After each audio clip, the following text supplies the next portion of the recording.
Bismillahirrahmanirrahim. Alhamdulillahirrabbil wassalatu wassalamu ala asyrafil anbiya'i wal mursalin wa ala alihi wa sahbihi ajma'in. Subhanaka la ilma lana illa ma 'allamtana innaka antal alimul hakim. Rabbi shrah li sadri wa yassir li amri wahlul 'uqdatam min lisani yafqahu qawli. Amma ba'd. Alhamdulillah ala nikmatil Islam, alhamdulillah ala nikmatil iman wa kafa biha min ni'mah. Alhamdulillah, segala puji bagi Allah Subhanahu wa taala yang memberi kita nikmat Islam, iman, memberi kita nikmat sehat serta kesempatan untuk ngaji, kesempatan untuk menumbuhkan keimanan serta kecintaan kita kepada Nabi kita Nabi Muhammad sallallahu alaihi wasallam. Karena hakikatnya kehidupan kita di dunia ini hanyalah jembatan menuju alam akhirat.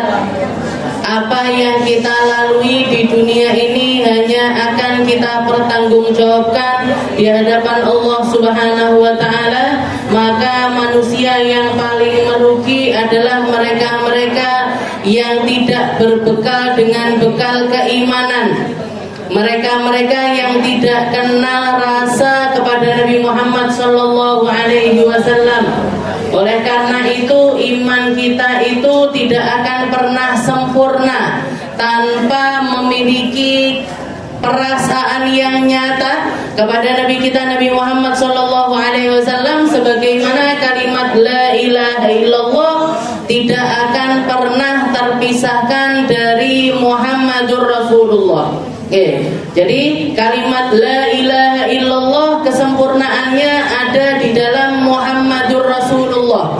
Oleh karena itu, haliahnya para sahabatnya Nabi atau keadaannya para sahabatnya Nabi di dalam mencintai Rasulullah sallallahu alaihi wasallam itu adalah sebuah perasaan yang sangat nyata. Perasaan yang diungkapkan dengan setiap kalimat yang mereka bisa. Pernyataan yang dikukuhkan di setiap perangai-perangai mereka. Bahkan ketika kita mendengar kisah ada seorang perempuan ketika menyambut rombongan perangnya Nabi Muhammad SAW, ketika pasukannya Nabi Muhammad ini pulang mulai masuk satu persatu melewati perbatasan Madinatul Munawwarah, ada seorang perempuan yang cukup rentah berdiri di pinggiran jalan, berdiri di perbatasan negeri tersebut. Setiap kali ada orang lewat dari pasukannya Nabi, dia nanya kaifa kana Rasulullah sallallahu alaihi wasallam. Katanya perempuan tersebut, gimana keadaannya Nabi? Saya dengar sesuatu yang gak enak di peperangan kemarin, karena perang itu adalah perang Uhud dan desas-desus tentang wafatnya Nabi itu sempat muncul. Jadi Nabi Muhammad SAW itu sempat dikabarkan wafat ketika perang Uhud. Itu yang membuat semangat para sahabat itu sempat kendor sebentar. Maka dikatakan ketika perempuan itu bertanya kaifa kana Rasulullah sallallahu alaihi wasallam, gimana keadaannya Nabi, seperti apa Nabi, masih hidup apa enggak, sehat apa enggak, nanya terus kepada orang-orang yang lewat. Maka orang-orang tersebut mengatakan enggak apa-apa, alhamdulillah Rasulullahnya selamat, tapi sayangnya bapakmu wafat. Setelah itu orang tersebut pergi, masuk lagi orang-orang yang lain, pasukan-pasukan yang lain. Dia tetap dengan pertanyaan yang sama, kaifa kana Rasulullah sallallahu alaihi wasallam, keadaannya Nabi gimana, bisa berdiri apa enggak, luka apa enggak, nanya terus. Setelah itu rombongan yang kedua mengatakan Rasulullahnya alhamdulillah enggak apa-apa, tapi sayangnya saudaramu wafat. Setelah itu datang lagi rombongan yang ketiga, dia masih tetap bertanya hal yang sama, kaifa kana Rasulullah sallallahu alaihi wasallam. Orang rombongan ketiga mengatakan alhamdulillah Rasulullahnya enggak apa-apa, tapi putramu wafat. Jangan bayangkan, bapaknya mati, saudaranya mati, anaknya mati. Gak lama setelah itu yang masuk adalah Nabi Muhammad SAW. Setelah itu ketika perempuan ini melihat langsung, jadi istilahnya dari tadi itu dia nanya karena hatinya belum tenang sebelum melihat Nabi Muhammad SAW. Begitu ketemu Rasulullah, begitu melihat Rasulullah bisa berdiri, jalan, sehat, nggak kurang apapun dari diri Nabi, maka perempuan tersebut mengatakan, Alhamdulillah, ya Rasul, kullu musibatin dunaka jala. Katanya perempuan tersebut, wahai Rasul, semua musibah, setiap hal yang sulit, setiap hal yang buruk, yang penting bukan terjadi pada diri jenengan, yang lain adalah sesuatu yang ringan. Bapak saya mati ringan, saudara saya mati ringan, anak saya mati ringan, yang penting jenengan masih hidup. Ini balagat minal iman, balagat minal mahabbah. Perempuan ini mencapai derajat keimanan, mencapai derajat kecintaan kepada Allah dan juga Rasulnya. Ma balagat malam yablugh minhul alam. Sebuah pencapaian rasa yang kayaknya kalau dikumpulkan rasa tersebut kepada seluruh manusia di seluruh negeri ini, gak akan pernah menyamai perasaan yang ada di dalam diri perempuan tersebut.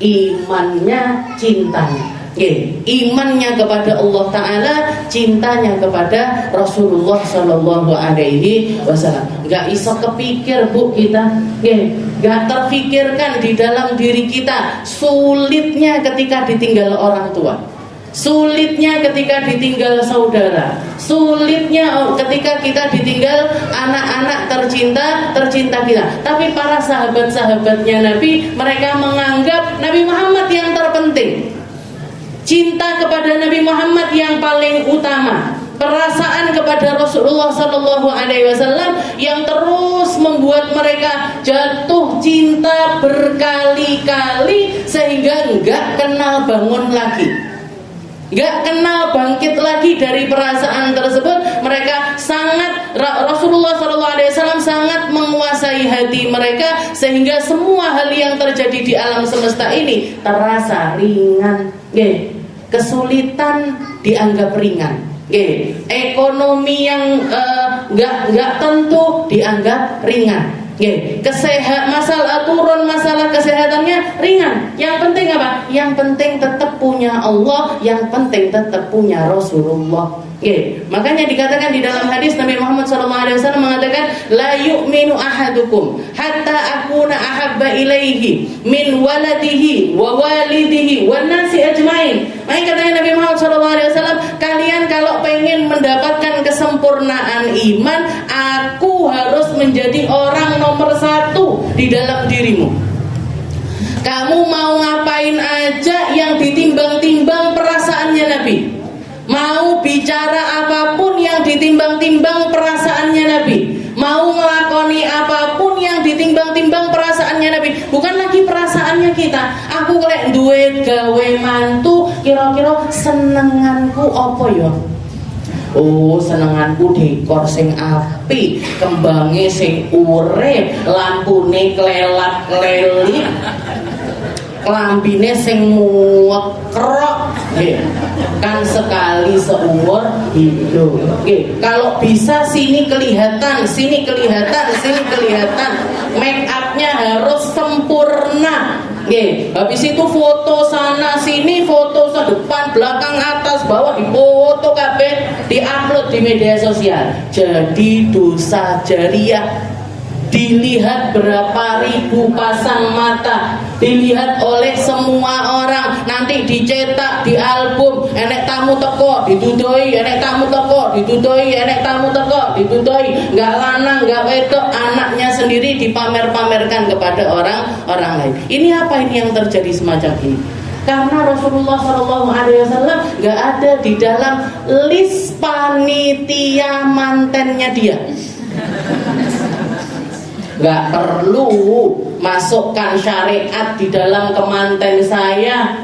nggak perlu masukkan aturan-aturan agama di dalam gawenya saya, nggak perlu yang semacam itu, nggak perlu.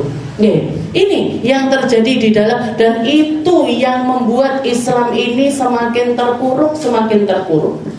Ini yang membuat Islam ini terpuruk, Bu. Salah satu Nahdlatul Islamiyah, salah satu alasan utama bangkitnya Islam di masa Nabi Muhammad SAW, yang bahkan hanya berkurun waktu 23 tahun di dalam dakwahnya, 13 tahun di Mekah, 10 tahun di negeri Madinah, itu yang membuat Islam berjaya, mampu menaklukkan berbagai macam negeri, bahkan mayoritas dari seluruh daerah Timur Tengah itu tunduk di bawah kepemimpinannya Islam, karena rasa yang dirasakan oleh umat Islam kala itu, mereka adalah manusia-manusia yang sangat mencintai Nabi Muhammad SAW.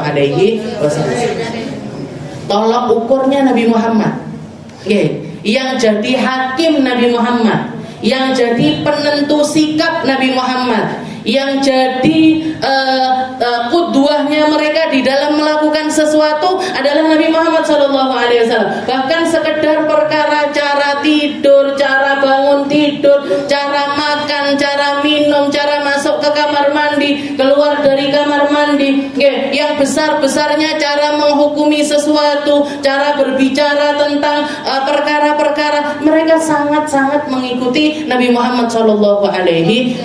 Sayyidina Abu Bakar As-Siddiq setelah wafatnya Nabi, nanya sama Sayyidah Aisyah, wahai Aisyah, kalau kamu lihat dari hari-hari yang aku jalani ini, sudah sama persis seperti yang dilakoni Nabi Muhammad SAW apa belum, wahai Aisyah? Karena Sayyidah Aisyah, putri tercintanya Sayyidina Abu Bakar, ini orang yang paling ngerti dengan kondisi hariannya Nabi, dengan kebiasaan-kebiasaannya Rasul. Maka katanya Sayyidah Aisyah, semuanya sudah jenengan lakoni wahai ayahku, jenengan nirukan semuanya hampir persis sama Rasulullah SAW, kecuali satu yang aku belum ceritakan.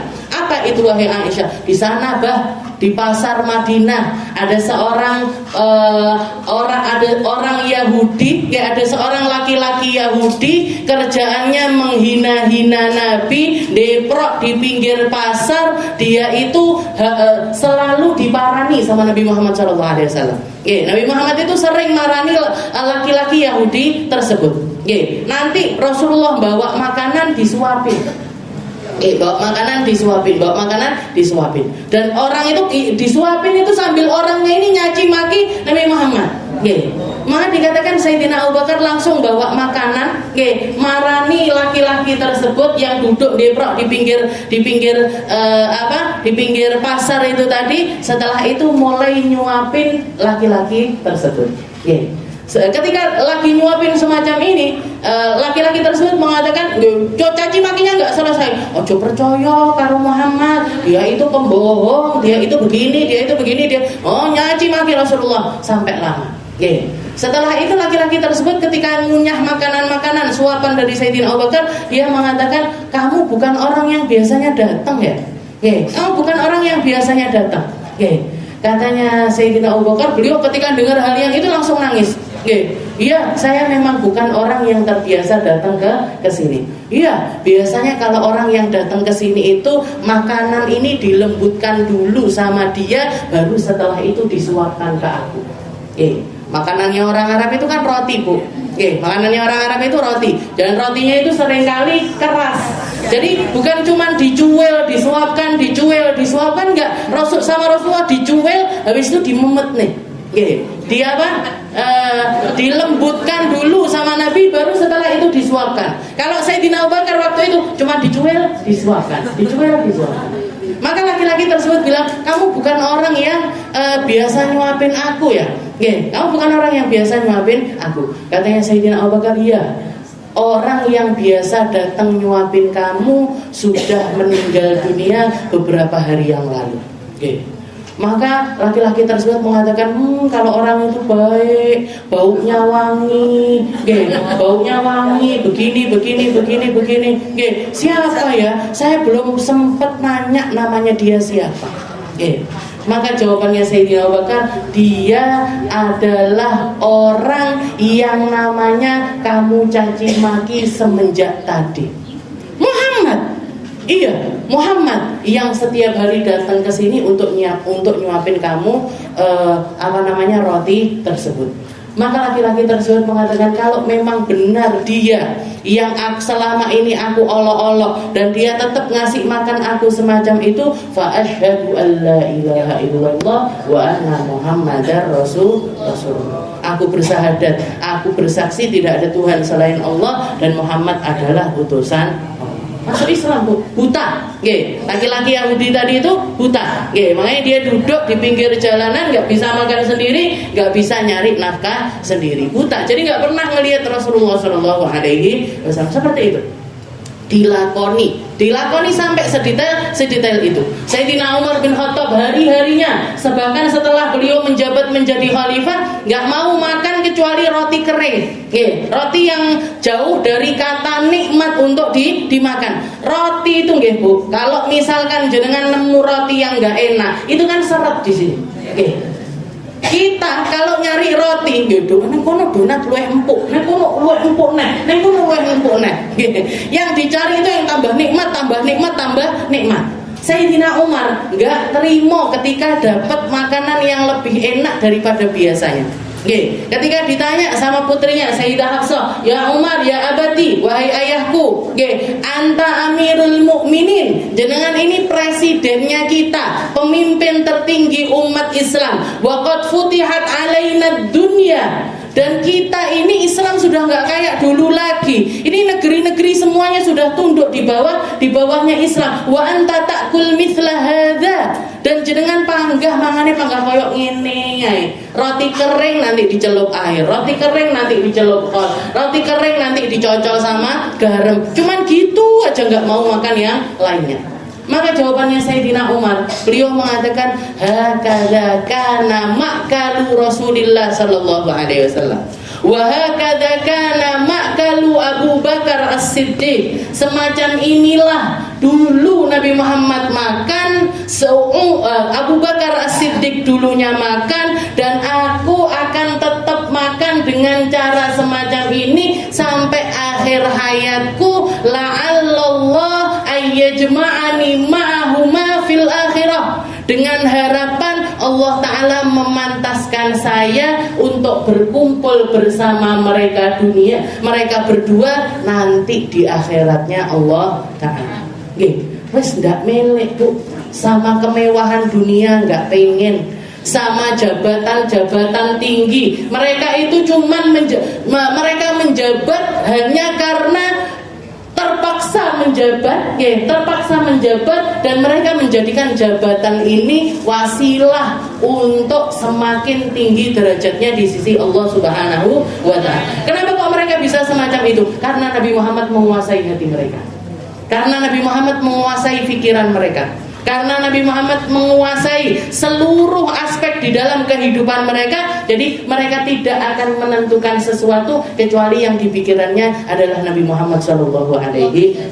Bahkan setelah beliau ditusuk sama pedang, ditusuk sama pisau sama Abu Lu'lu'ah Al-Majusi, Sayyidina Umar, ketika dalam keadaan pingsan sadar lagi, wadam yathqub, darah ini ngucur nggak selesai, nggak berhenti. Setiap kali beliau sadar, yang ditanyain sudah dapat izin apa enggak dari istrinya Nabi, Sayyidah Aisyah, boleh enggak Umar bin Khattab untuk dimakamkan di kamarnya beliau. Depro'o bilang sama anaknya Abdullah bin Umar, wahai Abdullah, datangi Ummul Mukminin Aisyah, duduk di depan pintunya, mohon kepada dirinya bahwasanya Umar bin Khattab minta izin apa boleh untuk dimakamkan di dalam kamar tersebut. Katanya Sayyidah Aisyah, ini ruang tinggal satu. Makamnya Nabi, makamnya Sayyidina Abu Bakar, tinggal ada tempat satu. Saya pengennya nanti kalau saya mati dikubur di sini. tapi ternyata yang minta untuk dikubur di situ adalah Sayyidina Umar, maka aku lebih baik dikuburkan bersama Ummul Mukminin yang lainnya di pemakaman Baqi. Itu berkatanya Sayyidah Aisyah. Jadi pikirannya piye caranya cedek karo Nabi, piye caranya bersama-sama dengan Nabi, gimana caranya mereka bisa hidup di dunia bersama sampai akhirat pun juga bersama-sama. Itu yang diharapkan. Oke. Dan duduknya kita di sini, ngajinya kita di sini, belajarnya kita, itu semuanya harapannya mampu menumbuhkan rasa-rasa yang semacam, meskipun nggak bisa sampai semacam mereka, tapi minimal itu bisa menghalangi kita untuk tidak sampai keluar batas, menghalangi kita untuk nggak sampai bermaksiat, menghalangi kita untuk nggak sampai melakukan perkara-perkara yang buruk, perkara-perkara yang hina, perkara-perkara yang jauh dari pandangan rahmatnya Allah Subhanahu wa Ta'ala. Kita lanjutkan kajian kita di dalam kitab Sulamut Taufiq ila an qala al-muallif rahimahullahu ta'ala wa nafa'ana bi wa bi'ulumi fid darain amin wan nadbu wan niyaha wa kullu qawlin yahithu ala muharramin aw yafturu an wajibin. Oke, dikatakan di sini setelah kita membahas tentang an-nadbu wan niyaha. Bab yang kemarin kita bahas adalah tentang berteriak-teriak atau juga mengungkit segala sesuatu yang berkaitan dengan mayit. Jadi ketika seseorang kena musibah, entah itu suaminya wafat, anaknya wafat, orang tuanya wafat, ini seringkali adatnya jahiliyah, adatnya orang-orang yang nggak kenal sama agama Islam, mereka itu melakukan sesuatu yang keji. Bahkan ada di antara perempuan jahiliyah itu salah satu, jadi orang tuanya meninggal, dia di medan peperangan melawan Nabi Muhammad SAW. Ada seorang perempuan jahiliyah yang begitu dengar kabar wafat bapaknya, dia itu bersumpah, sumpah sebelum aku mati aku harus makan minum pakai tengkoraknya orang yang telah membunuh bapakku. Ada itu. Bahkan ketika sahabatnya Nabi yang membunuh ayah dari perempuan tersebut meninggal, dan setelah itu jasadnya ini jadi dieksekusi di negeri Makkah, perempuan tersebut wanti-wanti sama algojo-algojonya, nanti kepalanya kirimkan ke saya. Karena saya akan nguras seluruh isi otak dari laki-laki tersebut, dan nanti aku bersihkan tengkoraknya, mau tak pakai wadah makan. Tapi Allah Ta'ala yang melindungi orang muslim ini tadi. Dikatakan ketika wafat Allah Ta'ala ngirimkan serangga-serangga yang ngupengi jasad dari laki-laki tersebut. Setelah itu entah dibawa kemana. Nanti hilang jasadnya. Dilindungi sama Allah Ta'ala dari sumpahnya perempuan tersebut. Siapa namanya? Hindun, istri dari Abu Sufyan, yang juga ketika perang Badar ini, bapaknya mati, saudaranya mati, anaknya juga mati di medan peperangan. Yang bunuh satu orang, pamannya Nabi, yaitu Sayyidina Hamzah. Maka dia langsung nyari orang gimana caranya untuk balas dendam. Ketemulah dengan Wahsy. Hindun ini bayar mahal kepada Wahsy, kamu kalau bisa bunuh Hamzah, kamu akan saya merdekakan, dan seluruh perhiasan yang nempel di badan saya jadi punya kamu. Jadi punya kamu. Maka kisahnya yang terkenal itu ketika perang Uhud, Sayyidina Hamzah dibunuh, dimutilasi, Bu. Telinganya telinganya diambil, hidungnya diambil, matanya dicongkel dan lain sebagainya. Diapain ini sama Hindun? Dijahit. Setelah dijahit, dijadikan anting, dijadikan kalung. Nah, seperti ini keadaannya orang-orang jahiliyah. Kenapa? Karena dia menganggap saya harus balas dendam, saya harus mengekspresikan kesedihan saya ini semaksimal mungkin. Nah, ini yang diatur sama agama Islam. Ini yang diatur sama agama Islam. Orang iman, orang yang tahu tentang hakikat takdirnya Allah Ta'ala, orang yang tahu tentang makna kehidupannya manusia, gak akan sampai keluar batas di dalam kesedihan. Makanya Allah Ta'ala mengharamkan yang namanya an-nadbu wan niyahah. Jadi ngungkit tentang mayit sambil teriak-teriak. Sambil teriak-teriak, apalagi sampai menyakiti diri sendiri, nampar-nampar pipi, nyobek-nyobek baju, nyalah-nyalahkan orang lain gara-gara kamu. Kalau bukan gara-gara kamu ini gak akan terjadi apa-apa. Istilahnya gini, kita di dalam agama ini tahu persis, kullu nafsin dha'iqatul maut. Semua manusia itu ada waktunya wafat. Entah sebabnya apa, entah karena apa, tapi banyak orang nggak terima ketika dia ada kesempatan untuk melampiaskan emosinya. Misalkan ada orang meninggal karena kecelakaan, marah-marah sama yang nabrak ini tadi. Saya tuntut kamu sampai akhirat. Nggak usah jenengan tuntut, nanti disidangkan sama Allah Ta'ala, Bu. Nggak usah jenengan tuntut, Allah Ta'ala nggak mungkin nggak berlaku adil atas hal tersebut. Tapi bersedih atas wafatnya seseorang ini sampai keluar batas, sampai menyakiti diri, sampai istilahnya sampai dia merasa kehidupannya itu berhenti di dalam perkara tersebut. Ini yang tidak diinginkan sama Allah Ta'ala. Jadi kamu sedih boleh, nangis boleh, cerita sama orang lain, menumpahkan isi hatimu silahkan, tapi jangan sampai keluar batas. Makanya di dalam Nabi Muhammad SAW juga mengatakan, ithnani finnar huma bihim kufur, at-ta'nu fin nasab wan niyaha 'alal mayyit. Ada dua perkara yang menjadi kebiasaannya orang jahiliyah, dan ini kalau dilakukan oleh orang iman, kufur.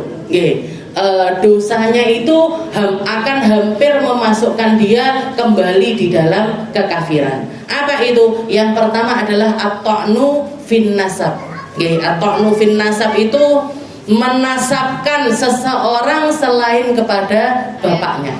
Menasabkan seseorang selain kepada ayahnya, ataupun juga berbohong tentang nasab yang dia lahirkan sendiri, anak yang dia lahirkan sendiri. Nah, ini juga enggak boleh. At-ta'nu fin nasab wan niyahah 'anil mayyit. Juga yang kedua adalah bersedih berlebihan ketika ditinggal wafat oleh orang tercinta kita. Wa kullu qaulin yahithu 'ala muharram aw yafturu 'an wajib. Setelah itu dikatakan keharaman selanjutnya adalah setiap ucapan yahithu 'ala muharram yang membuat seseorang ini melakukan perkara yang diharamkan oleh Allah Ta'ala. Menganggap sesuatu yang haram itu enggak haram. Menganggap sesuatu yang buruk itu sebagai sesuatu yang nggak apa-apa untuk dilakukan, apalagi sampai membuat orang yang bersangkutan ini akan melakukan perkara haram tersebut. Nah, ini hukumnya orang yang mengatakannya meskipun nggak ikut melakukannya tetap ikut dapat dosanya.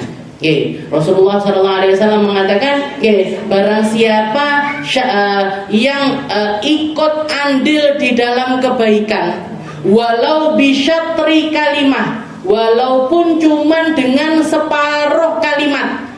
Orang yang mendukung kebaikan walaupun cuma dengan separuh kalimat, dengan kalimat yang pendek sekali, tapi menunjukkan kalau dia itu mendukung kebaikan tersebut. Maka katanya Nabi Muhammad, fahuwa syarikun lahu fil khair. Orang tersebut ikut dapat pahalanya. Delok enek wong bangun masjid, alhamdulillah nang cedhek omahe awake dhewe saiki enek masjid. Penak engkolek sholat jamaahan. Cuman kalimat sederhana seperti itu, walaupun jenengan ndak ikut nyumbang, ndak melok mikir, ndak melok not, foto, ndak ikut bikin sketsa dan lain sebagainya, cuman dukung, misalkan orang yang sudah sepuh setelah itu, wes yo cah nom-noman ndang budalan, ayo golek ke mubeng kono, golek sumbangan mubeng kono biar cepet jadi masjidnya. Kalimat-kalimat sederhana seperti itu yang menunjukkan kalau kita ini ada bersama dengan mereka. Ini orang yang mengucapkan itu, ikut dapat pahala dari apa? Gak ikut bangun masjid, ikut dapat pahalanya bangun masjid.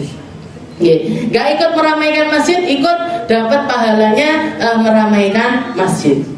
Kelihatan ada majelis, kelihatan ada sekolahan, kelihatan ada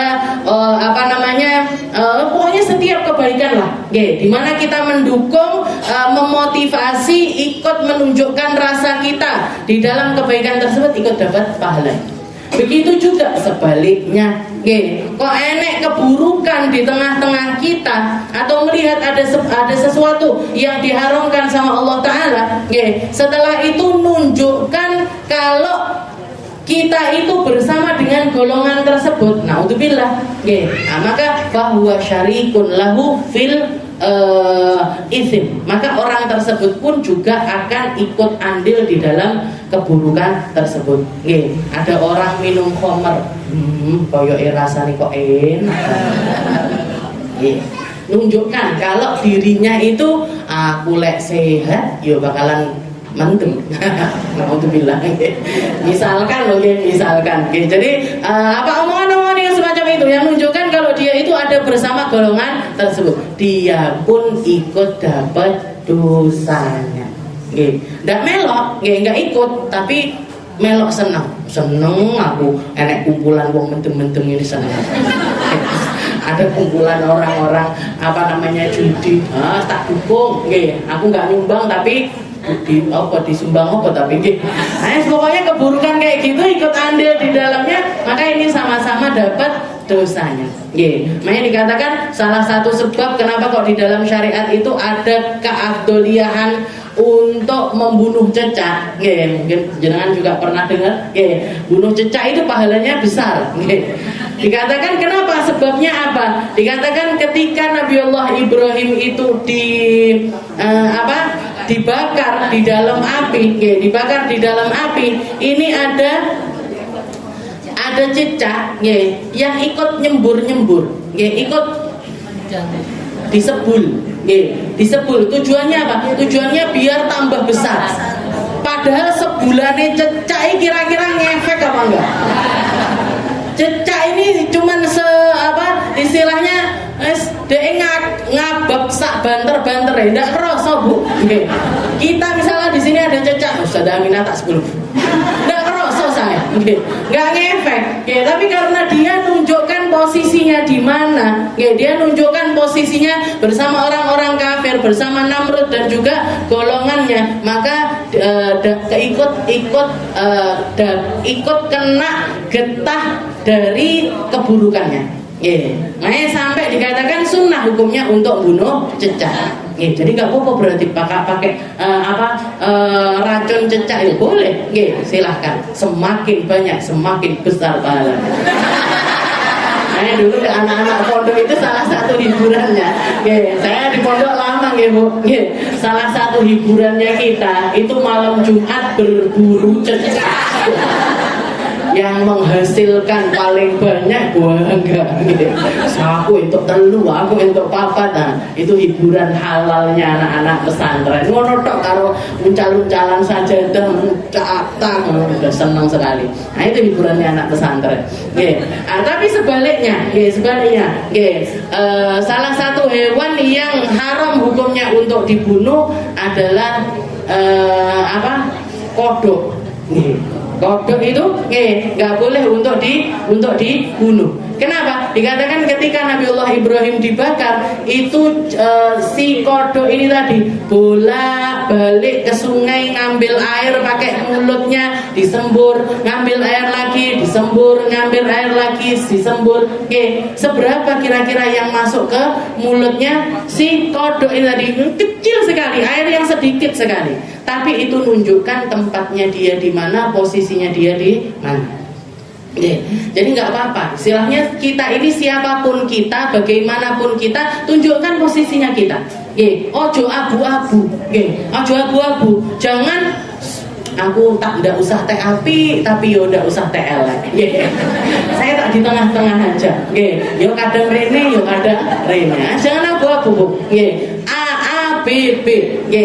Bersama orang-orang baik yang jelas sama golongan mereka, sama-sama orang buruk yang jelas bersama-sama dengan mereka. Nah, nanti kita akan diposisikan sama Allah Ta'ala juga bersama orang-orang tersebut. Wa kullu qaulin yahithu ala muharram aw yafturu an wajib, atau gembosi orang di dalam suatu kebaikan. Nah, ini juga sama, haram hukumnya. Delokan bathukmu sampai koyok ngono, apa sing mau oleh? Ngaji rena rene, tapi kelakuane panggah ngono ae. Jadi gembosi.